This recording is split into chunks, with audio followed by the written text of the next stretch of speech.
Welcome back to another video. My name is Christina Rizakos, and over the next 10-15 minutes or so, I am going to offer a free marketing training for childcare business owners that are struggling with their social media marketing. And in today's video, we're going to focus on, I think, what is the building block, if you will, of using social media in a way that's actually going to help you grow your business.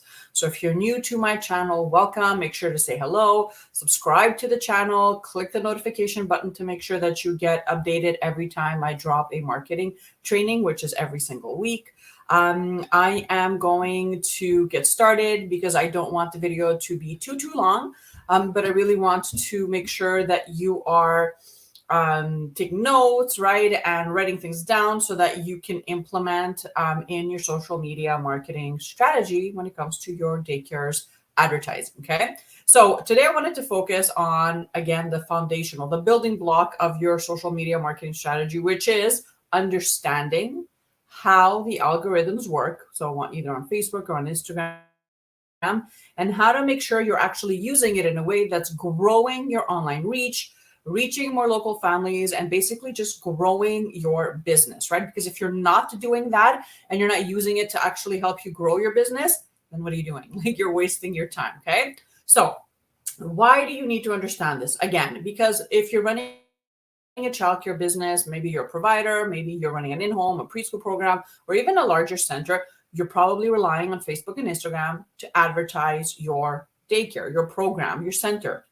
But the chances are that you're not leveraging these platforms the right way. And I think that really comes down to understanding how the algorithms work. So when I say algorithm, I mean the brain, if you will, or the AI that is controlling, Facebook and Instagram and all our feeds, right? If you understand how to use that well, then it's going to be a lot more easier for you to create content, to set up your pages, to post, right, in order to grow your business, right? You're not going to be wasting your time, in other words. Now, these algorithms are very, very smart, and they keep changing, which is why it's really important for you as a business owner to stay ahead of the curve, to understand that whatever I'm going to teach you right now may not be exactly the same thing in a couple of months from now or a couple of years from now, and that's okay.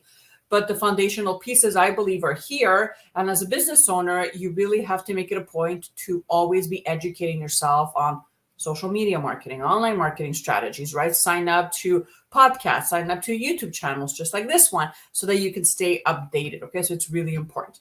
Now, the first thing that I want you to understand is that these platforms, so again, when I say these platforms, I'm talking about Facebook and Instagram, because probably those are the only two platforms that you're actively using to advertise your daycare or your center. They thrive on engagement. What that means is that Facebook and Instagram, they want their users to have a good experience, and they want them to like, engage, comment, and more importantly, they want them to stay on the platforms, right? They don't want them to click away somewhere else. They really want them to stay on the platforms. Okay. So knowing that, as a business owner, as a marketer, you have to always be thinking of things that your ideal clients want to see or would engage with. Okay. And that really goes back to understanding what your ideal client wants, right? So if you are running a preschool program, if you're running a VPK, if you're running a Reggio Emilia, or Montessori based, whatever the case is, you have to understand who your ideal client is. So that mom and dad that you're trying to get in your program. And then the other thing is you have to understand what their pain points are and what would get them to stop the scroll and to engage with your post or your piece of content. Okay, so that's really, really important. So these platforms, understanding that, they know what types of content are engaging or what types of content are boring. And guess what? If you're posting boring things, then that's not going to get seen by anybody that's following you, right? Even if you have, let's say, 100 followers or 200 followers on your page, about 4 or 5% actually see what you post, and the rest, they never do, right? And within 24 hours, your post is gone unless people are commenting underneath it actively, right? So that all that energy and effort you put into creating this piece of content, whether it's a video or a graphic or whatever it may be, it's just lost, right? Nobody stopped the scroll, and nobody actually read or watched your video. And that's obviously something that we don't want to happen, right? So thinking about this, you have to always be thinking about What do they want to see? What would scroll up a scroll? What would be engaging? Okay. Because people really do not go on social media to buy stuff. And for you to be posting, or for if you're, let's say you're investing in ads, using their feed as a way to kind of get their attention, it's kind of bothering them, right? It's bothering them in the feed, in their experience. So you can definitely bypass that by actually understanding what they want to see and knowing how to engage with them via your posts. Okay.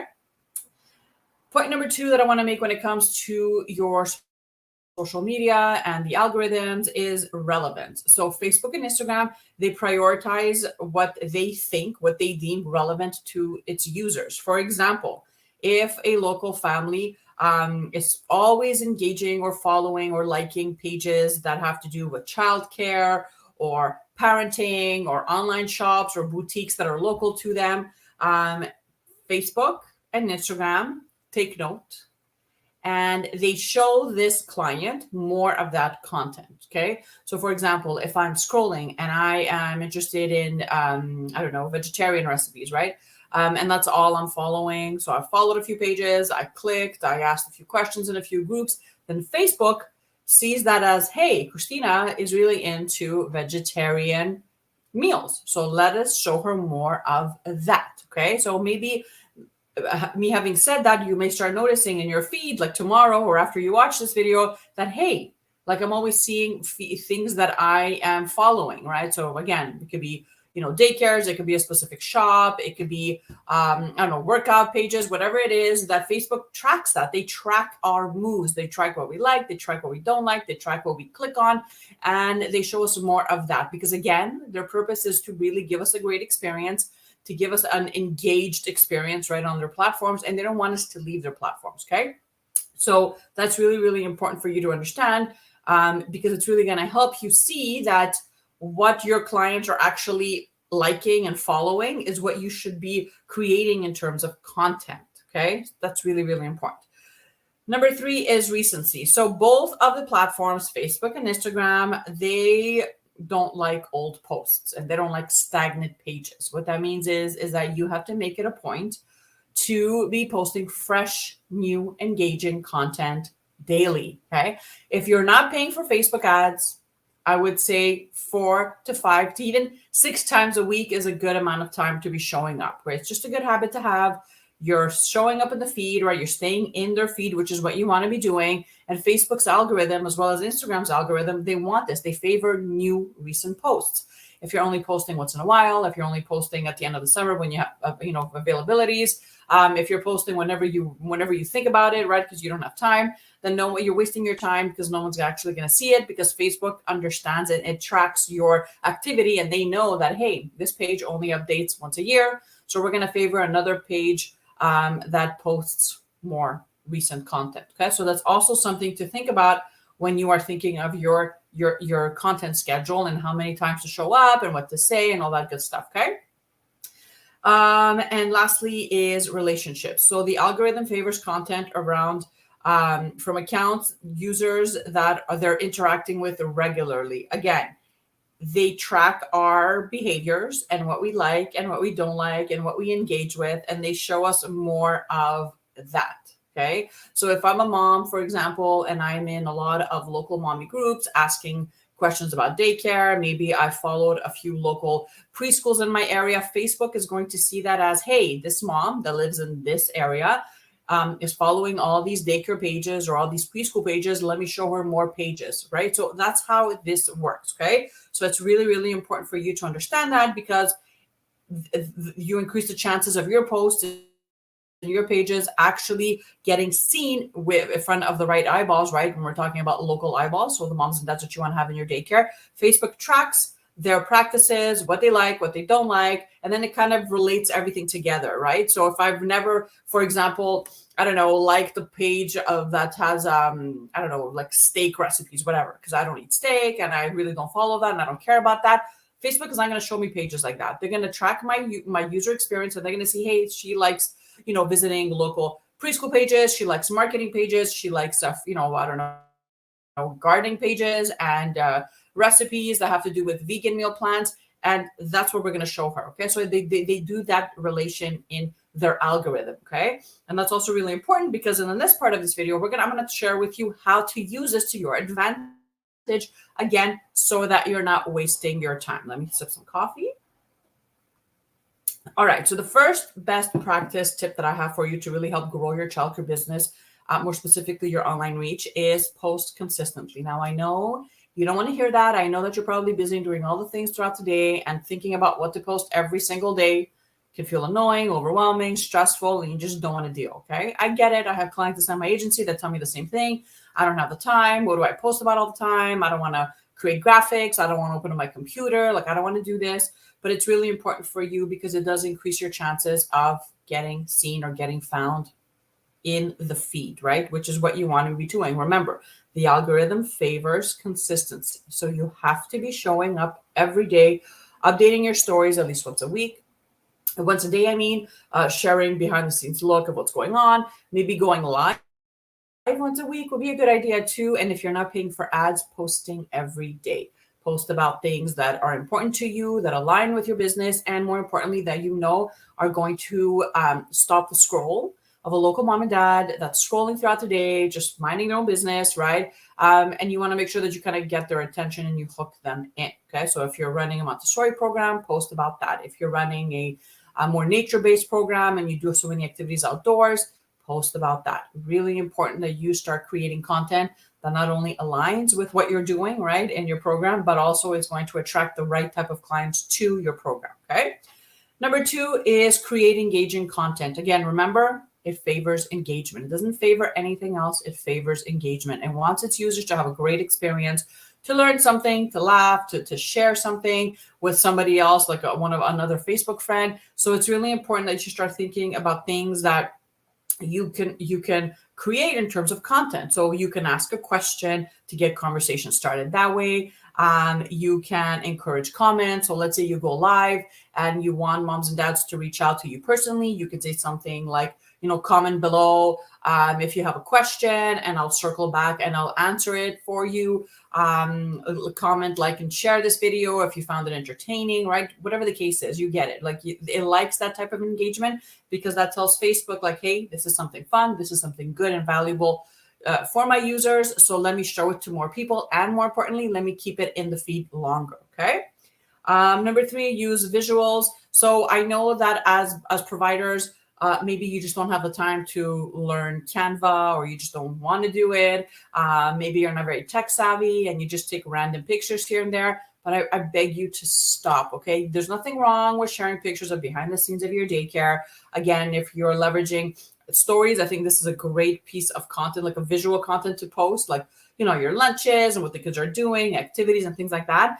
But you owe it to your business to really up level your marketing and visuals, graphics, promo videos, reels, things like that are all great ways that are going to help you really stand out. Okay. So again, because the name of the game is to really stop the scroll and to engage with local users, right? And you can do this whether you're in need of registrations now, or whether you're fully booked, but you just want your brand to stay in the feed, right? Think about things that are going to stop the scroll. And if you are not someone that enjoys, creating content on Canva, for example, get someone to do it for you. It's just so important for you guys to understand that posting a random flyer and hoping that that's enough, it's just not going to work. It doesn't stand out. It looks too spammy. And parents are tired of it, quite honestly. They're just tired of it. And I know this for a fact because I work with providers and I am an admin in a huge marketing group.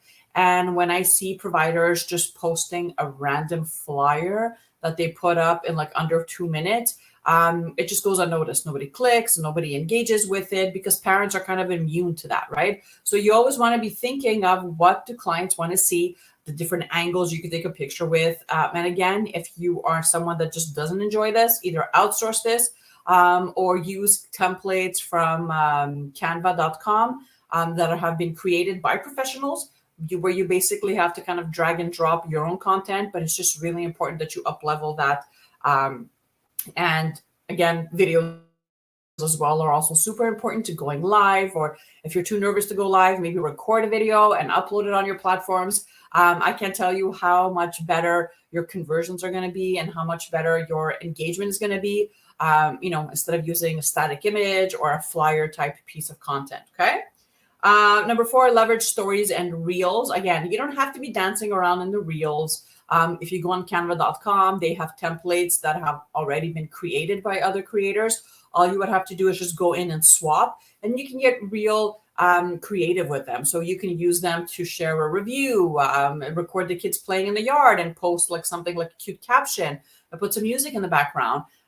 You can create, I don't know, your educational approach and kind of give like 3 reasons why you chose, Montessori, for example. You can introduce your brand new staff. Let's say you hired somebody like an assistant to help you, right? So it doesn't always have to be those reels that we see on Instagram or on TikTok where people are, they're pointing and they're dancing. But it does help with the feed because, again, video converts better, it reaches more people, and people have really low attention spans. And you want to be able to kind of hook them in the first few seconds, as they're scrolling on their feed. Okay. And timing. Timing is also important because it allows you to get the most